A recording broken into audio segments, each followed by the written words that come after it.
Hi BookTube, this is Kelly with Books I'm Not Reading, and I have a lot to talk to you about today, so I'm just gonna dive right in. The first thing I wanted to talk about was tags. So because of the name of my channel, it's sometimes really hard for me to find if you've tagged me in something. So if you have, please feel free to put that in the comments below. I've also realized that a large number of you are not creating content, and so you don't have the ability to tag. So if there's if there's a tag you'd like me to do, again, please feel free to put it in the comment section. I was tagged twice. I'm gonna do one of those tags today. The other tag, and I don't want to say who tagged me or what the tag was, but I really struggled with it because a tiny bit, a very small bit of it dealt with alcohol and different forms of addiction, essentially. I'm pretty private on BookTube, but I feel like it's time for me to come out of the closet, and some of you may not like to hear it. I did work in substance abuse prevention and suicide prevention, and you may wonder why I was working in both, and it's because they're connected, because I live in what's known as the suicide belt of America. We have tremendous problems here with alcohol, with cigarettes, with drugs. And please don't think that I am condemning anyone or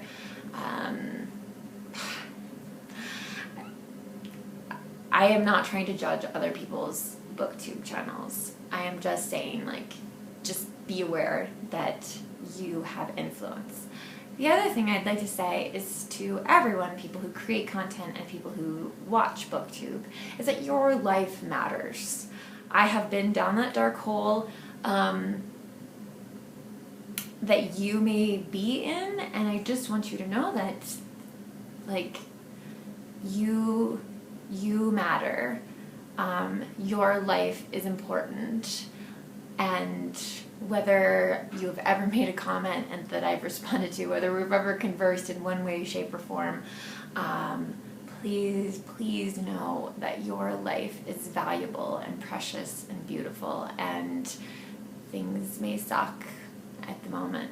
Things may suck for a long time, but nonetheless, you are really important.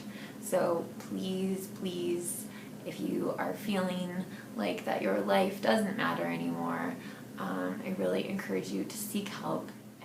So, sorry to start off so bleak there. The American Southern Writers tag.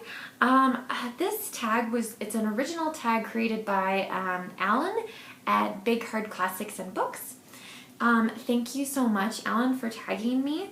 And I think you might regret it though, because I'm a little bit of, you only have 6 questions. There's only 6 questions in this tag.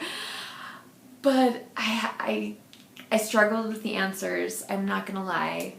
I haven't read that much Southern fiction, really. So I'll talk a little bit more about that here. But anyway, so the first question is your favorite Southern novel. So I'm sorry, I keep bringing this book up, but Gone with the Wind, Margaret Mitchell. It's a perfect book. You'll never convince me otherwise. So I love it. I absolutely love this book. Okay. Favorite Southern play, or favorite play by a Southern writer. I really don't read very many plays. Just read some plays for ShakeTube, which is interesting. I remember when I lived in Chicago, I read A Raisin in the Sun.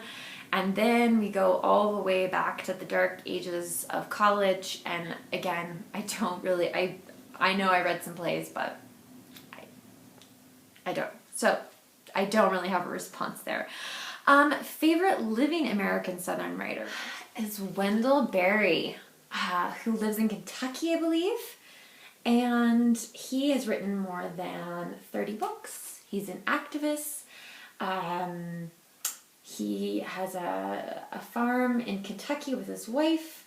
Yeah, So Wendell Berry is, I think he's most famous for a book called Jayber Crow, but this is like the first book in that kind of series, if you will, and it's called A Place on Earth. And this book is just wonderful, broke my heart. One scene in particular, I will never forget it for the rest of my life. It was tremendous. So definitely Wendell Berry is just an incredible author. Let's see. Okay. Next question is Southern writers you'd like to turn others onto? Again, another one, repeat. So Andersonville, which is about the prison in, I believe it's in Georgia. 50,000 Northern soldiers were kept in this prison that was definitely not made to hold that many people. About 14,000 of them died there. It's a fascinating look into not only the prison, but the area kind of slightly outside the prison.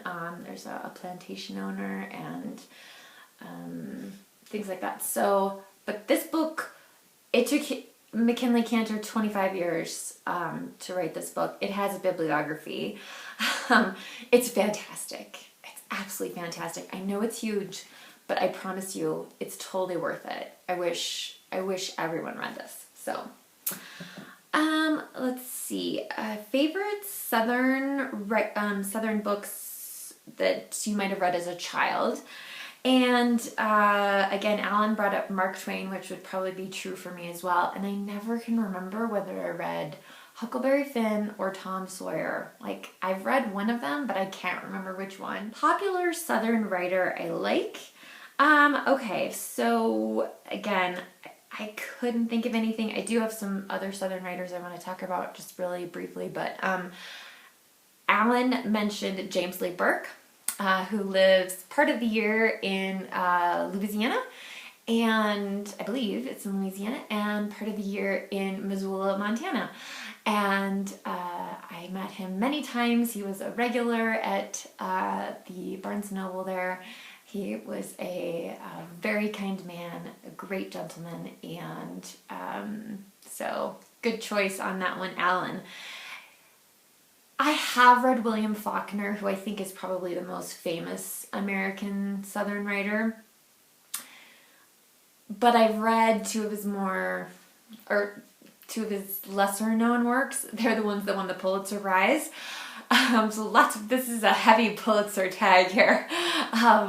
But I did read a Fable, which I still don't understand. So if there's somebody out there who knows what that book is about, like, I just didn't get it at all. I thought it was supposed to be like a parable about Christ, and I was lost. I was really lost in that book.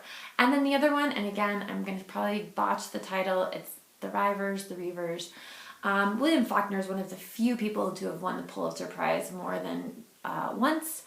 But again, it's for books that are lesser known, and so you can't help but wonder if an award committee might have been trying to make up for some oversight on previous books. I haven't actually read any other Faulkner. I think Absalom gives Jason a migraine. So I don't even have any here to talk about. And I'm also really disappointed in my list that I don't have more diversity in it. I did read Their Eyes Were Watching God in college, but again, like, I'm really like digging. It was a long time ago, guys. So I'm really like reaching back there, like trying to remember like what I thought of that book, or I don't even remember what class I read it for, actually. Another book that relates to American Southern writers that I would really like to read is Flannery O'Connor's Wise Blood. And this book is about, I believe the main character is Hazel Motes.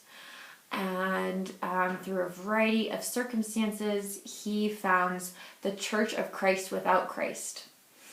So So I think this sounds, I've heard so many great things about it, and from so many completely different people who are not connected to each other or whatever. So this is one I definitely need to get to. So Alan, I'm sorry I haven't read more Southern writers, but thank you for sharing some Southern writers to think about for me.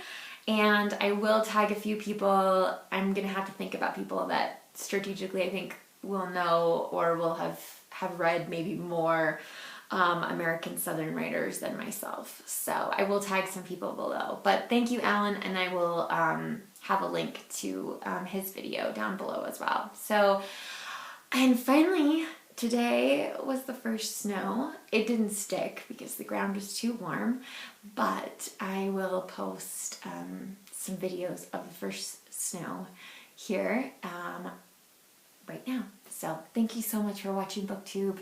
I love you guys. Take care of yourselves. Be healthy and happy, and